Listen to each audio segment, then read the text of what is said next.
मी मुद्दामून काही निकालच तुमच्या समोर ठेवणार आहे, म्हणजे ज्याच्या माध्यमातून लोकांना मी जे काय म्हणतोय ह्याचं चित्र स्पष्ट होईल.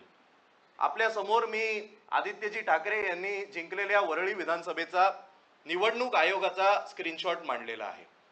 याच्यामध्ये मुद्दामून मी सर्कल केलेला आहे कॅल्क्युलेशन कसे केले ते दाखवायला. आदित्य उद्धव ठाकरे यांना ईव्हीएम मधनं मिळालेली मतं ही 62,450 आहेत आणि एकूण मतदान ईव्हीएमचं हे 141,585 असं झालेलं आहे. याचा अर्थ जर तुम्ही 62,450 आणि 1485 याची डिव्हिजन केली तर ईव्हीएमच्या माध्यमातून किती टक्के मतं ही आदित्य ठाकरेंना मिळाली हे तुम्हाला स्पष्ट होईल. तसंच जर मिलिंद मुरली देवरा यांना 54,001 एवढी ईव्हीएम मध्ये मतं मिळालेली आणि एकूण मतदान झालेले, त्यामुळे त्यांना सुद्धा ईव्हीएम मधनं किती टक्के मतं मिळाली हे स्पष्ट होईल. त्याच्या बाजूला पोस्टल वोट ही सुद्धा निवडणूक आयोगाने त्यांच्या वेबसाईटवर दाखवलेली आहेत.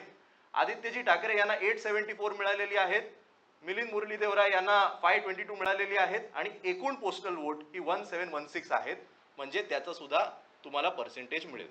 आता यापुढे जे काही आम्ही टेबल मी दाखवणार आहे हे सगळं असाच जो काही चार्ट, जो काही निकालाचा चार्ट हा निवडणूक आयोगाने दाखवलाय त्याच्या आधारे आहे. आपण कधी जाऊन तो तपासू शकता. आपण सगळ्यात पहिले आदित्यजी ठाकरे यांचा जो निकाल दाखवला त्याचा मी तुम्हाला चार्ट दाखवतो.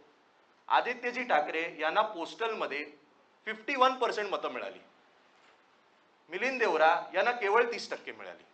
म्हणजे पोस्टलमध्ये आदित्यजी ठाकरे हे मिलिंद देवरांपेक्षा 21% पुढे आहेत, तब्बल 21%. पण तोच जेव्हा ईव्हीएम वर विषय आला तेव्हा आदित्यजी ठाकरे यांची 60% मतं कमी होतात आणि मिलिंद देवरा यांची 8% मतं वाढतात. आणि म्हणून ईव्हीएमची जेव्हा अर्थात ईव्हीएमचा मतदानाचा टक्का खूप जास्त असतो, त्यामुळे ईव्हीएमचा जो टक्का असतो तोच फायनल रिझल्ट मध्ये तुम्हाला दिसतो. त्यामुळे ईव्हीएमचा आदित्यजी म्हणजे महाविकास आघाडीचा टक्का कमी होतो, महायुतीचा टक्का वाढतो आणि म्हणून आदित्यजी ठाकरे हे केवळ 6% फरकाने ती निवडणूक जिंकतात. सांगायचं तात्पर्य काय, आपण हा ट्रेंड पहा. हाच ट्रेंड तुम्हाला पुढे प्रत्येक चार्ट मध्ये दिसणार आहे. पोस्टल मध्ये महाविकास आघाडीचा उमेदवार पुढे, महायुतीचा मागे. फरक हा प्रचंड आहे. ईव्हीएमचा झाल्यावर फरक हा कमी होतो. आमची मतं पोस्टल मधनं ईव्हीएमला जाताना कमी होतात, महायुतीची मतं मात्र पोस्टल मधनं ईव्हीएमला जाताना वाढतात. हा झाला पहिलं.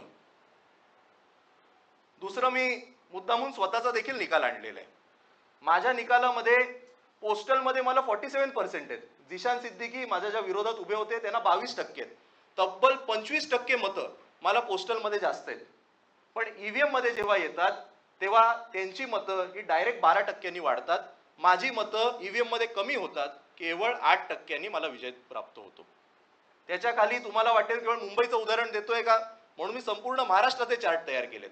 आमचे विद्यमान आमदार होते विदर्भाचे बाळापूरचे, पोस्टलमध्ये 48%.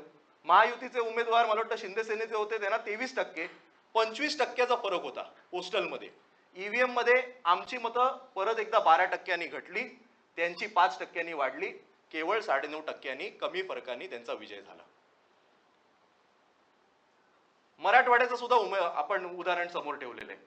आमचे उमेदवार होते प्रवीण स्वामी, जवळपास 60% मतं त्यांना, 58%, 38%. परत एकदा पोस्टल मध्ये 20%चा फरक आहे. ईव्हीएम मध्ये तो फरक येऊन 2%वर कमी होतो. आपण हे सगळं पाहू शकता. भास्कर जाधव हे सुद्धा पोस्टल मध्ये 16% पुढे आहेत. ईव्हीएम वर जेव्हा विषय येतो तेव्हा 1.8% एवढ्याने तो कमी होतो आणि थोडक्या फरकाने भास्कर जाधव यांचा विजय होतो.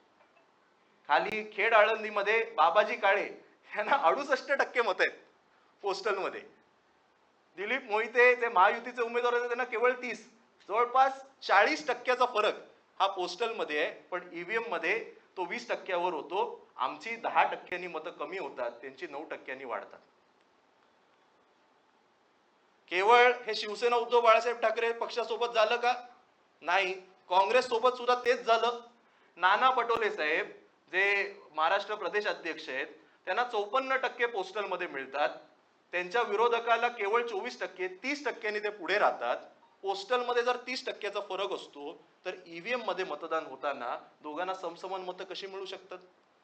केवळ 0.2%नी नाना पटोले यांचा विजय हा घोषित केला जातो. नाना पटोले यांची पोस्टल वरनं ईव्हीएम वर 13%नी मतं कमी होतात आणि महायुतीची 17% वाढतात. खाली मुंबईतलं त्यांचं काँग्रेसचं उदाहरण घेतलंय असलम शेख यांचे 56 वरनं 50%, 60% आमची नेहमी कमीच होतात आणि महायुतीची नेहमी पोस्टल मधनं ईव्हीएम मधनं वाढतात. त्याच्या खालचं उदाहरण घेतलंय विश्वजित कदम यांचं 73% वरनं केवळ 55% वर 17% त्यांची मतं कमी होतात. महायुतीचे उमेदवार संग्राम देशमुख यांची 17% वाढतात. त्यामुळे पोस्टलमध्ये जवळपास 47% पुढे असणारे विश्वजित कदम हे केवळ 12% विजयी घोषित केले जातात. राष्ट्रवादी शरद पवार साहेबांचा पक्ष, जयंत पाटील साहेब यांना पोस्टल मधली 70% मतदान हे त्यांना होतं. विरोधातल्या महायुतीच्या उमेदवाराला केवळ 28% मतदान होतं.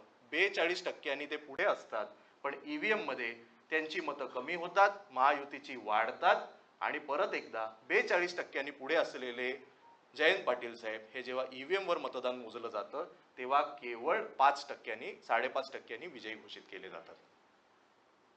रोहित पवार यांना 60% मतं पोस्टलची असतात.